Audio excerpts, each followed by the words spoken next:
YouTube మహాశయులకు నా హృదయపూర్వక నమస్కారాలు. నా పేరు సురేష్ స్వామి.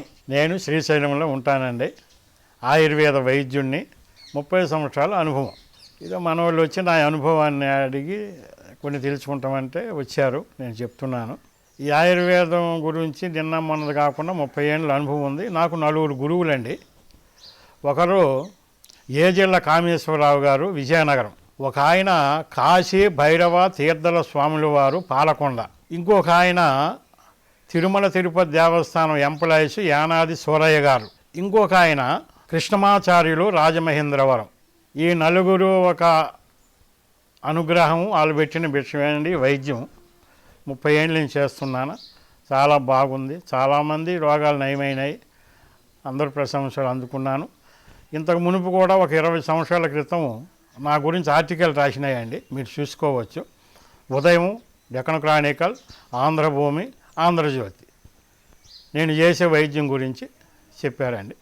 నా అనుభవం మీకు చెప్తున్నాను. రక్తహీనత అనేది పాండు రోగం ఉన్న వాళ్ళకి రక్తహీనం ఉంటుందండి. అది రోగమే.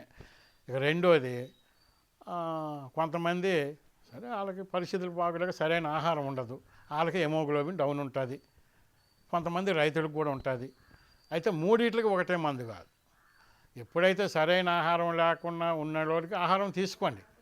ఎంత ఆహారం తిన్నా కూడా ఉత్పత్తి కాలేదు అంటే రక్త వృద్ధికి ఒకటి అన్నభేద సింధూరం, ఒకటి గాడిద కడపాకు సువర్ణం. ఈ 2 బాగా నూరుకొని మాత్రలు చేసుకొని వేసుకోండి అయ్యా, మంచి అభివృద్ధి అవుతుంది. అన్నభేద సింధూరం అనేది రక్తవృద్ధికి ఎంత గొప్పదో నేను చెప్పడం కాదు. మహాత్ములు గ్రంథాలు రాశారు, సిద్ధులు రాశారు, చాలామంది వాడుతూనే ఉన్నారు. రక్తవృద్ధికి చాలా మంచిది. గ్యాస్ ట్రబుల్కి భాస్కర లవణం ఉంది ఆయుర్వేదంలో. ఉదయం సాయంత్రం వాడండి. లేదు అక్కడ ఏం కొనుక్కుంటామయ్యా, ఏదో నువ్వేదో చెప్తావు, మీ దగ్గరికి వస్తే కొనుక్కోమంటావు అన్నారు అనుకోండి.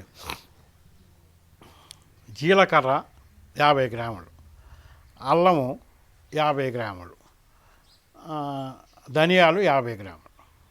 ఈ 3 కలిపి ఒక ½ లీటర్ నీళ్లు పోసి ½ లీటర్ మరిగించి ఆ నీళ్ళు పక్కకు తీసుకోండి. తెల్లవారు లేచి 1 టీ గ్లాసుడు ఆ నీళ్లు, 1 స్పూన్ తేనె కలుపుకోండి, తాగండి. ఒక 3 రోజులు తాగండి అయ్యా. 4వ రోజు 3 ఇడ్లీ తినేవాడు 6 ఇడ్లీ తింటాడు, 10 తింటాడు. పోయి ఈ స్వామిని మంది అడిగి ఏమో తినలేక చేస్తున్నామన్నంత ఆకలి పుడుతుందండి. మరి ఏముందో దాంట్లో. అనవసరంగా ఈ స్వామిని మంది అడిగి పీకలు ఇంత తిండి తింటున్నాను నన్ను తిట్టుకుంటారంటే అంత ఆకలి అవుతుంది. చాలా మంచి మంది అది. పాము కాటికా అబ్బో చాలా మంచి. ఇది ఎందుకంటే అది అందరికీ అందుబాటులో ఉండాలి. కొంతమంది హాస్పిటల్ దూరం ఉంటుంది. ఇదైతే పాము కరిచింది అనుకోండి, ఇంకా అందరు చెప్పేది ఇమిడియట్లుగా కట్టేయండి, గుడ్డ కట్టి ఈశ్వర ఏర్ అని ఉంటుంది. ఈ ఈశ్వర ఏర్ అనేది ప్రస్తుతానికి అవసరం ఉన్నా లేకపోయినా ప్రతి ఇంట్లో పెట్టుకుండాయా, చాలా మంచిది. పెట్టుకొని ఎప్పుడైతే పాము గడిచిందో ఆ ఖర్చు వస్తారు కదా, టక నలగొట్టండి. ఈ నీళ్ళు లేచి ముందు తాపియండి. తాపిచ్చి ఈ మళ్ళీ కొంచెం అరగదీసి ఈ కట్టిన చోట పెట్టండి. పెడితే నీకు విషయం దిగిపోతుంది. ఇంకా దానికి అంటే ఏమంటే మరీ ముదిరింది, ఇంకా దీనికి తగ్గలేదు అనుకుంటే ఒక 2-3 సార్లు వాడుకోండి. లేదు ఇంకా ఏరు దొరకలేని పక్షంలో పాము గడిచింది ఇమ్మీడియట్గా తీసుకురావాలి. కానీ పోస్తే మనం మింగే స్థితిలో ఉండాలి. ఆయన పీల్చుకుంటే కొంచెం కష్టమండి అది. ఆ టైంలో వచ్చినప్పుడు కాఫీ గింజలు ఇన్ని నీళ్ళలో వేసి మరిగించి ఆ డికాషన్ దాపియండి. ఆ డికాషన్లో ఈశ్వర ముక్క చిన్నది వేయండి. మీకు ఎంత తొందరగా విషం దిగుతుందంటే అంత తొందరగా దిగుతుంది. ఇక తేలుకాటికి సెంచిలాకు అంటారండి. అది పూర్వం మన పెద్దలు కూర కూడా చేసుకుంటారు, ఇప్పుడు కూడా కొంతమంది చేసుకుంటారండి. తేలు కరిసింది అనేటప్పుడు సెంచిలాకు, అది మనం ఎక్కడో అడవుల్లోకి పోవాలి ఏం లేదు. ఒకసారి తెచ్చే గింజలు చల్లుకుంటే ఇంటి ముందు కానీ మన పొలంలో కానీ లేదా మన పశువుల దొడ్డి కానీ అవి ఎప్పుడూ ఉంటాయి. తేలు కరిసిన ఇమ్మీడియట్గా ఇట్లా పిన్నండి, ఎక్కడ కరిసిందో పోయండి. పోసి ఒక 1.5 నిమిషం ఆగండి అయ్యా చాలు. తర్వాత నన్ను అడగండి, ఎక్కడరా నీకు తేలు పుట్టిందంటే, ఎక్కడో పుట్టింది స్వామి, ఎక్కడ నొప్పి కనపడలేదంటాడు. అంత బాగా పనిచేస్తుంది. ఇది చాలామందికి అనుభవంలో ఉంది. ఇది నేను ఒక్కనే ప్రత్యేకంగా ఏం చేయట్లేదు.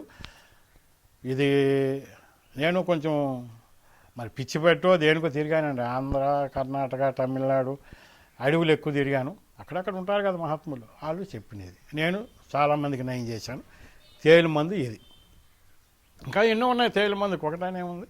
తల్లో చుండిక, ఉమ్మింతాకు రసం, ఆమతం, ఈ 2 బాగా చేసుకొని రుద్దాలి. వారానికి 2 సార్లు, నైట్ రుద్దాలి, పగలు వేడి నీళ్ళు స్నానం చేయాలి. అంటే గోరువెచ్చని నీళ్ళు. చుంటుపోతుంది. జుట్టు నా అనుభవంలో బాగా పెరిగేదండి, చాలా బ్రహ్మాండంగా పెరుగుతుంది. గుంటగలగర, వనమొగ్గ, మళ్ళీ మందార, ఉసిరి, గురివింద, ఏర్లు, 5 వస్తువులు చూడండి. ఇది 1997వ సంవత్సరంలో మహారాష్ట్రలో ఒక ఆయన ఇచ్చేవాడు. నేను ఇప్పుడు ఆయన దగ్గరికి వెళ్ళి ఆయన అడిగిన, సయ్యా మీరు ఇచ్చింది బాగా జుట్టు వస్తుంది, నేను కూడా ఆంధ్రదేశం శ్రీశైలంలో వైద్యం చేసుకుంటాను, చెప్పండి సార్, మీకు అభ్యంతరం లేకపోతే చెప్పండి అంటే, ఆయనకి హిందీ వస్తుంది, తెలుగు వస్తుంది, 4-5 భాషలు వస్తాయి. అదేంటి అయ్యా స్వామి చెప్పండి అని ఆ లిస్ట్ ఇచ్చినాడయా, నేను తయారు చేసి ఇచ్చిన. బ్రహ్మాండ పెరుగుతాయి ఎంటుకలు, చాలా బాగా పెరుగుతాయి.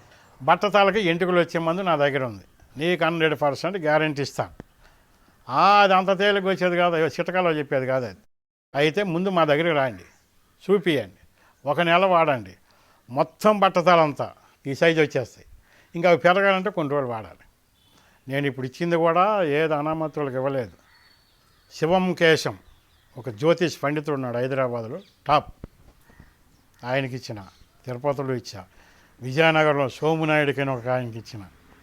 కాకపోతే దానికి రేట్ ఎక్కువ ఉందండి, అది చిటకాలతో పని కాదు. ఎందుకంటే తలలో ఎంటిక, దాని కడుపులో మందు కింద ఏమీ లేదు, ఖాళీ పూయటమే. పూసిన తర్వాత టోపీ పెట్టకూడదు, దానికి పథ్యం చల్లటి నీళ్ళు స్నానం చేయకూడదు, ఇదే పథ్యం. ఎంటుకలు మాత్రం మీకు 20-25 రోజుల్లో మొత్తం ఎక్కడైతే గ్రౌండ్ ఉందో ఆ గ్రౌండ్లో ఎంటుకలు నేను మొలిపిస్తాను. దానికోసం మీకు ఏం గ్యారంటీ కావాలో ఇస్తాను. అనుభవం ఉన్నప్పుడే కదండి ధైర్యం వస్తుంది, లేకపోతే ఊరికి నేను గంధాలు చేసేది. ఇదండి నా వైద్యం. ఇంకా మీకేమన్నా డౌట్లు ఉంటే ఫోన్ చేసి అడగండి, చెప్తాం. మాకు తెలిసినంతవరకు చెప్తాం. ఎందుకంటే కొంతమంది చెప్తారు మా ముత్తాతల వైద్యులు, మా తాతల వైద్యులు. నాకు అది లేదండి. మా వంశంలో ఎవరికి తేలు మందు తెలియదండి. కాకపోతే నాకు 4 గురువులు, ఆ 4 మహాత్ములు పెద్దవాళ్ళే. మరి ఏజళ్ళ కామేశ్వర గారంటే మీరు వెంకటేశ్వర యూనివర్సిటీలో కనుక్కోండి, ఆయన ప్రొఫెసర్. ఆయన కాశీ భైరవ తీర్థల స్వాముల వారు, మరి పాలకొండలో కూడా ఆయన కనుక్కోండి. కాశీ నుంచి ఇప్పుడు వాళ్ళకి మాన్యాలు కూడా ఉన్నాయంట ఆయన. ఇక కృష్ణమాచార్యులు వారు రాజమహేంద్రవరం సద్బ్రాహ్మణుడు, ఇంకా వాళ్ళ గురించి చెప్పే పని లేదు కదండి. ఇక తిరుమల తిరుపతి దేవస్థానం ఎంప్లాయీ, ఉద్యోగి యానాది సూరయ్య గారు, ఆయన చాలా మూలికలు నాకు చూపించాడు. నాకు అవసరమైన మూలికలు ఎక్కువ చూపించింది ఆయనేనండి. ఈ 4 ఒక ఆశీర్వాదంతోనే నేను వైద్యాన్ని 30 ఏళ్ళ నుంచి చేస్తున్నా. చాలామంది, కొన్ని లక్షల మంది గుర్తింపండి. అంటే ఒక్క జిల్లాలో ఎక్కువలేండి, మహబూబ్నగర్ జిల్లాలో ఎక్కువ మంది, తర్వాత మిగతా జిల్లాలో కొంత. ఇక రెండోది, ఒక్క రోజుకే 100 మందికి 200 మందికి అందించే వైద్యం కాదండి నాది. నెల మొత్తం మీద 20-25 మంది కంటే చాలా కష్టం నా వైద్యం అటువంటిది. నేను చెప్పింది విన్నందుకు మీకు అందరికీ హృదయపూర్వక నమస్కారాలు. మీకు ఏది అవసరమైనా ఫోన్ చేసి అడగండి, నేను చెప్తా. ఆయుర్వేద, గిరిజన మూలిక మరియు పారంపర వైద్యం చేసే ప్రతి ఒక్కరూ మా ఛానల్ ద్వారా మీ విద్యను ప్రజలకు తెలపాలనుకుంటే మా నంబర్కి కాల్ లేదా వాట్సాప్ చేయండి. మీ దగ్గర ఉన్న ఆయుర్వేద మరియు హెర్బల్ ప్రొడక్ట్స్లను మా ఛానల్ ద్వారా ప్రజల్లోకి తీసుకువెళ్తాం. స్క్రీన్పై కనిపిస్తున్న నెంబర్కి కాల్ చేయండి లేదా మీ వివరాలు మాకు మెయిల్ ద్వారా పంపండి. మా మెయిల్ ఐడి wahinimedia@gmail.com. వీడియో కనుక మీకు నచ్చినట్లయితే లైక్ చేయండి, షేర్ చేయండి. మరిన్ని వీడియోస్ కోసం మా ఛానల్ని సబ్స్క్రైబ్ చేయండి. మీ అభిప్రాయాలు మాకు కామెంట్స్ రూపంలో చెప్పండి. మరిన్ని వీడియోస్ కోసం మా ఛానల్ని సబ్స్క్రైబ్ చేయండి.